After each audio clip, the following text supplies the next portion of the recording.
咁今次咧就經過商場啦，見到有4款扭蛋嘅，咁啊買咗幾個扭蛋出嚟啦，咁啊抽到。咁呢一個扭蛋咧係其中一個命，咁就係呢個超人事件嘅，即係奧特曼事件嘅。咁啊首先佢由4個扭蛋組成啦，咁我哋逐個講啦。咁首先第一個扭蛋見到咧就係一個元祖嘅扭蛋啦，元祖嘅超人啦，咁啊即係呢一位啦。咁啊你見到其實都OK 嘅。不過當然就呢啲扭蛋啊，難得叫 Q 版啲啦，冇不過可惜就係冇燈啦。咁呢個係即係佢係超人吉田啊。咁啊有啲人譯做超人早田啦。咁而家亦都叫做就咁叫做奧特曼啦。咁啊因為日文係奧特曼呢度，所以就叫而家多數人叫奧特曼啦。咁或者中國有啲譯音叫做力霸王或者超人力霸王啦。咁所以但係如果喺我哋老一輩嘅歷史嚟講咧，我都係中意叫翻佢做鹹蛋超人多啲嘅。咁啊，首先講翻啦，咁呢個鹹蛋超人早田亦都係吉田你係最早期嘅一個超人系列啦。咁喺香港有播映嘅，不過好奇怪就係當佢唯一就係喺佢劇場版大結局嘅時候咧，其實佢係另外一個人物就係佐菲咧，咁佢亦做全部一個唯一錯嘅基金係咁耐都冇改翻嘅。咁啊有興趣自己去睇翻舊版啦。咁跟住第二個系列咧就係佢嘅下一個超人，亦即係超人七號啦。咁亦即係超人七號啦。咁香港譯做七星俠啦，或者你叫超人七號啦。咁大陸亦會譯做佢係蔡文嘅。咁我都係比較中意影翻香港譯音啦，超人七號啊或者七星俠比較多啲嘅。咁佢暫時係佢最早期佢嘅頭標啦，當然呢度係冇開出啦。但喺電影或者劇集版咧，佢喺個頭標咧係可以當武器啦，亦都可以拆出嚟當攻擊用嘅。咁所以佢係一個比較全面性嘅機人啦。咁全面性嘅超人啦。而喺超人嘅設定當中咧，紅色種族咧同埋嘅戰鬥力係比較高啲嘅。咁但係正式嚟講，超人七星俠喺個劇情入邊，其實佢唔係正式派嚟保護地球而嚟到地球嘅。佢係一個所謂嘅行星觀察員，即係一啲做工作嘅時候經過地球而見到發生意外啦，跟住見到有人幫手有怪獸出現，佢留喺地球度嘅。咁所以佢係最早期而唔係主動由光之國 M78星雲派嚟地球嘅一個超人戰士。咁但係經過咁多年嘅改變啊更改之後，其實佢已經係完全係一個實力認可啦，同埋超人六兄弟、超人兄弟之一嘅實力嘅證明嚟啦。好，咁第三個咧就係已經係之前比較新生代啦，咁但係其實已經開始係一個前輩啦，就係超人 Zero 啦。咁啊見到佢其實OK 嘅，亦都係見到佢嘅坐姿咧比較串串共翹埋，佢坐喺攤喺度。咁香港亦都會做超人 Zero 啦。咁而大陸有啲會叫做傑洛啦或者傑特啦。咁但係我都中意聽佢做譯翻做超人 Zero 多啲啦。咁其實佢嘅真正身份就係超人七號個仔嚟嘅。咁佢亦都係兩個頭標啦，係可以完全拆開啦，亦都可以當武器用啦，亦都可以兩個頭標合成之後咧而做成武器，亦都可以增強個攻擊力嘅。咁而佢亦都非常之多嘅裝甲啦、配備啦，喺個劇場版或者佢嘅劇集度其實都有出現過嘅。咁中意嘅朋友可以大家一齊去睇翻。咁你嗰度講多少少 Zero 嘅少少嘢啦。咁 Zero 最初嘅劇場版就係喺超人對戰貝利亞嘅時候正式出場啦。咁最初嘅時候佢係一個比較反叛嘅人啦，而係對力量追求啦，而幾乎墮入黑暗嘅一個超人戰士嚟嘅。咁當然亦都係受超人嘅七星俠嘅徒弟啦、超人利奧啦、同埋超人飛虎啦、同埋超人之王嘅幫助之下訓練之下咧，跟住咁啱就遇到貝利亞反叛啦，而佢亦都係喺嗰度開始大顯身手。咁但係之後佢就好似完全做成一個去救場嘅超人啦。咁但係佢都有翻咁嘅實力去救場。當然佢亦都係超人七號個仔，所以一路開始都比較令人喜愛啲啦。亦都原哥係想繼續去支持佢。咁但係唯一但係喺佢超人七號嘅另一代咧，又係反而有啲奇怪就係、超人之後個仔係 Zero 啦，咁會比較多人啲喜愛啦。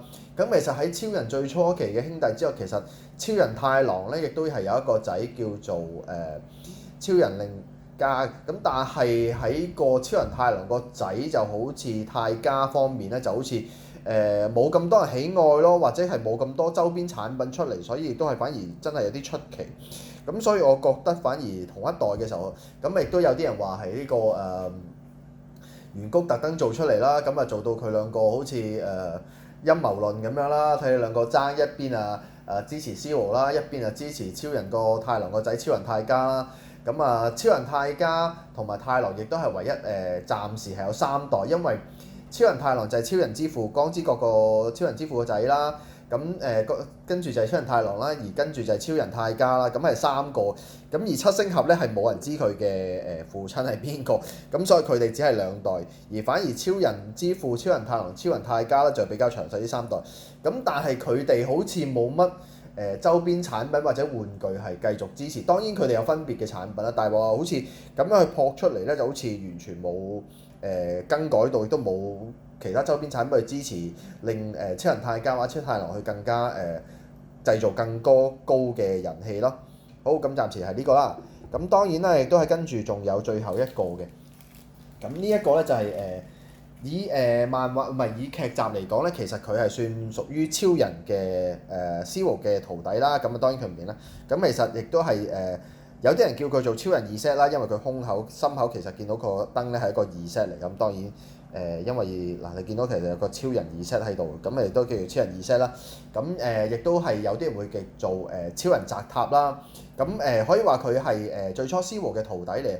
咁當然佢都係有其他超人去幫佢教佢啦。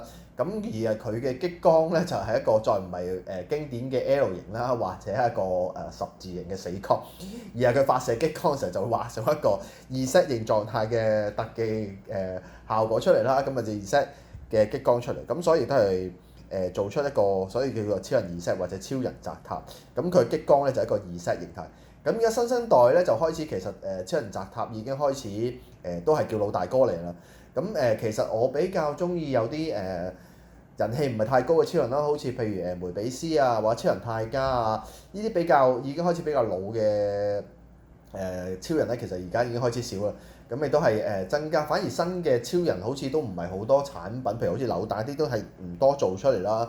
譬如好似新嘅戴亞斯啊、阿古斯啊，即係其實呢啲已經唔係好唔知點解佢原谷係唔再做周邊產品，或者香港呢邊比較少啦，可能喺日本嗰邊會比較多。咁一路都做唔到咁多嘅人氣。好啦，咁講翻其實呢一個元氣系咧，就見到有呢幾個扭蛋出嚟啦。咁你見到其實都幾 cute 嘅，我都會幾中意呢啲系列去多。咁你見到其實四個都叫做得比較仔細啦，咁可以俾大家睇下。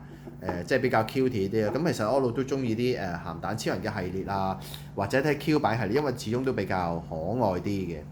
係啦，好咁希望大家中意呢啲超人系列或者鹹蛋超人系列啦。咁我比較懷舊少少，我唔係咁中意叫翻做奧特曼或者叫做超人力霸王嘅。咁我都希望大家會中意鹹蛋超人啦。